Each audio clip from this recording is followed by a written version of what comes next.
po natin ating guest co-host po dito sa Trending Central Live. Ito na po ang ating kapatid vlogger. Ito na po si LM. Hello LM. Magandang gabi po mga ka-trending at welcome sa ating live stream for today at for tonight. Happy Sunday po nila. So mga kapatid, narito na ating mga trending balita sa nakalipas na isang linggo. Yan. Umpisahan na natin ang balita sa unang ratsada ng balita natin ngayong linggo, February 16, 2025. So unang balita natin is nung Pebrero 10, 2025 ay trumending itong pagpirma ng kasunduan sa pagitan ng MediaQuest Holdings Incorporated at ang TV host na si Mr. Willie Revillame at ang Golden Pacific Holdings Incorporated para sa pagtatayo ng isang bagong 10 palapag na multi-purpose building dyan sa Mandaluyong City. Ang proyektong ito na nagkakahalaga ng mahigit kumulang 4 billion pesos ay itatayo sa tabi ng kasalukuyang TV5 Media Center. So ang bagong gusali ay magtatampok ng mga makabagong studio, mga modernong opisina at mga facilities tulad ng volleyball at basketball courts at ayon kay TV5 Chairman Manny V. Pangilinan at chairman din ng MVP Group of Companies na ang gusali ay pangunahing ilalaan para sa programa ni Kuya Will na Will to Win. Ngunit maaari rin itong gamitin para sa iba pang palabas ng TV5 kapag hindi ginagamit. Sa kasalukuyan, ang Will to Win ay ginagawa sa studio ng TV5 sa Novaliches, Quezon City. At sa pagkumpleto ng unang bahagi ng bagong gusali na ito, bago matapos ang taon, ililipat ang production ng programa sa Mandaluyong. At plano na ng MediaQuest na ibenta ang 1 hektaryang property sa Novaliches at ang bahagi ng kikitain nila mula rito ay gagamitin sa pagpapatayo ng bagong pasilidad. So ang proyektong ito ay nasang makakatulong sa pagpapalakas ng operasyon ng MediaQuest ng TV5 at magbibigay ng mas modernong or state-of-the-art facilities para sa kanilang mga programa na magdudulot ng kasiyahan sa mga Pilipino at sa mga kapatid at kadabarkad sa mga susunod na dekada. Sa karagdagang ulat, at magkakaroon din ng 2 phase umano ang proyektong ito ayon sa panayam ng Philippine Star kay Signal TV President and CEO Ms. Jane Basas. At ang unang phase ng pagde-develop ng building na ito ay ang mismong pagtatayo nga ng tinatawag na Studio W, kung saan obviously ang magiging bagong tahanan ng programang Will to Win sa Mandaluyong. Nakita kasi ng management na napakalayo at hindi naman ganun kadaling makarating nga kasi sa Novaliches Studios dahil nga sa layo at sa traffic. Target umanong matapos ito sa pagtatapos ng 2025. Sabi nga ni Ms. Jane Basas, Studio OW is obviously going to be a new home of the Will to Win show. So we are going to uproot from them from Novaliches when it is done and bring the show here. And that's the phase 1. That's our priority. Yun ang sinabi ni Ms. Jane Basas ng TV5. Dagdag pa rito, ito ang matindi. Ito ang good news para sa ating mga kadabarkads. Ang phase 2 naman kasi ng proyekto ay ang pagtatayo naman ng MVP Quest Building kung saan isang 10-story state-of-the-art building na magsisilbing maring bagong tahanan ng Itbulaga, longest running noontime show na Itbulaga na kung tawagin ay Studio It. At ang Studio Q naman ang magiging permanenteng tahanan naman ng iba pang mga kasalukuyan at upcoming TV5 kapatid shows. So sabi nga ni Ms. Jane Basas dito, in English sabi niya, there's going to be a phase 2 where the building will be a 10-story building which will now house Studio It. Yun ang tawag nila sa itatayong studio na yon. Studio It po ang pangalan.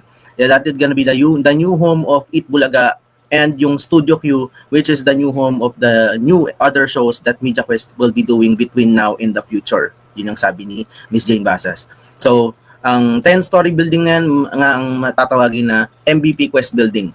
Inihayag din ni Basas na kasama sa plano nga ang pagbebenta ng kanilang mga properties sa Novaliches kung saan nakatayo ang original TV5 Studio Complex na may 1 hektarya ang lawak. Matatandang ito ay naging unang tahanan ng 5 for 33 years now at naging saksi sa pagpapalit ng pangalan ng network from ABC5 to TV5. At itinayo ito nung nakabalik ang network sa ere nung February 1992 pagkatapos itong ipasara nung panahon ng martial law nung 1972. So 20 years po ang nakakalipas, no? 20 years bago sila nakabalik. So ito ay para makakalap ng nakaragdagang pondo or karagdagang pera para sa pagpapatayo ng naturang dream project. So sabi nga ni Miss Jane Basas dito, so part of the funds that we will use to build will be coming from the proceeds of the sales of Novaliches. Yun ang sabi ni Miss Jane Basas. So anytime soon, as soon as naumpisa na itong project na ito, ay maaring ito na yung pandaluyong na po, maging 100% mandaluyong base na po ang TV5 bago matapos ang taon. So yun po ang kaganapan dito sa building na to. At kasalukuyan nga po si Kuya Will ay tumatakbo ngayon sa pagkasenador. Currently, ayon sa survey, siya po ay currently number 7 na po sa ongoing survey po at sa pagkasenador. No? So yan po isa sa mga plano. At yan po yan ang update tungkol diyan po sa building na pinatatayo ni Kuya Will at ni MVP. So samantala, pag-usapan naman natin ang usapan ito sa iba pang mga balita, trending din. Trending din to noong February 12, 2025 na kung saan ang isa sa mga DJs po na pangalan po ay Jelly Au. Sa social media, ibinahagi po ni DJ Jelly Au sa social media ang mga larawan ng kanyang muka na may mga pasa at sugat na umano'y resulta ng pananakit ng kanyang fiancé na si Jam Ignacio habang sila ay nasa loob ng sasakyan. At ayon sa kanyang salaysay, nakatakas umano lamang siya nang hindi mabasa ng RFID sticker ang kanilang sasakyan sa isang tollgate na nagbigay sa kanya ng pagkakataong humingi ng tulong habang si Ignacio ay dali-daling nakatakas. So bilang tugon, noong February 14, 2025, Valentine's Day, humingi ng tulong si Miss Au sa National Bureau of Investigation or NBI upang magsampa ng reklamo laban kay Ignacio. At samantala, nagpahayag naman ng suporta ang grupong pangkababaihan na Gabriela kay DJ Jelly na ikinilala ang kanyang tapang at paglantad ng karasang dinadanas at nananawagan ng hustisya para sa kanya. Si Jam Ignacio po ay kilala rin bilang dating kasintahan ng actress na si dating face-to-face host Carla Estrada. At sa insidenteng ito ay nagdulot ng malawakang pagkondena mula sa iba't ibang sektor, especially yung mga kababaihan na nananawagan ng hustisya para kay Au at pagpapanagot kay Ignacio sa kanyang mga aksyon. At para sa kalaman po na ating mga kadabarkads po, si DJ Jelly Au ay minsan din pong naging part po ng Itbulaga noong 2021 or 2022 bilang isang resident DJ po sa segment na Dancing Queens. Yan po ang naging stint po niya sa Itbulaga. So kilala ko kung matagal kang nanonood ng Itbulaga, alam mo na kung sino, alam niyo na kung na minsan naging dabarkads to si DJ Jelly. So panawagan lang natin, no, sana hindi na lang tumakas, sumuko na to si Jam Ignacio at managot siya sa kanyang mga ginawa. Kahit pa sabihin nating may mali din. Sabihin natin kung may mali man sila pareho, mali pa rin ang manakit ng babae. Yan po ang masasabi ko diyan.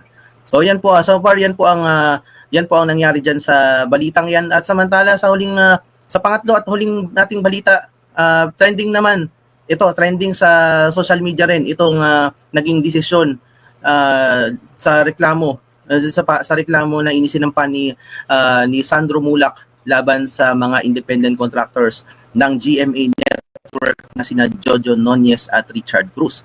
Base sa desisyon ng Pasay Metropolitan Trial Court Branch 46, pinaboran nito ang mosyon ni Nunez at Cruz na ibasura ang 2 bilang ng nasabing kaso. At ayon sa korte, ang mga aligasyon ng acts of lasciviousness ay bahagi na ng kasong rape na isinampa ng Department of Justice sa Pasay Regional Trial Court. Tinukoy ng korte na ang paghahain ng magkahiwalay na kaso para sa acts of lasciviousness ay labis or overkill na dahil ang mga ito ay saklaw na ng kasong rape. At matatandaan nung August nung nakarang taon, nagsampa si Mulak ng mga reklamong rape through sexual assault at acts of lasciviousness laban kay Mr. Nunez at Mr. Cruz na umano'y nangabuso sa kanya natapos na GMA Gala noong July 2024. Sa kabila ng pagkakabasura ng acts of lascivious business, patuloy pa rin ang pag-usat ng kasong rape laban sa dalawang akusado sa Pasay Regional Trial Court. So hindi pa po paglilinaw lang, hindi pa tapos ang laban ni Sandro Mulak dito. Parang parang binasura lang ng korte yung mala overkill, yung acts of lascivious dahil nga daw saklaw nga to nung unang isinampang kasong rape laban dun sa dalawang independent contractors ng GMA. So abangan pa rin natin ang mangyayari. So ibig sabihin hindi pa tapos ang laban ni Sandro. So ang magagawa na lang natin, pagdasal natin na magtagumpay siya, manalo siya sa kaso na to. At syempre siya ang nagrabyado dito. So obviously dapat yung justice ay makamit, na karapat dapat lang talaga niyang makamit. Okay. So yan po ang aking naging balita. Yan ang aking nakalap na balita ngayong linggo nito.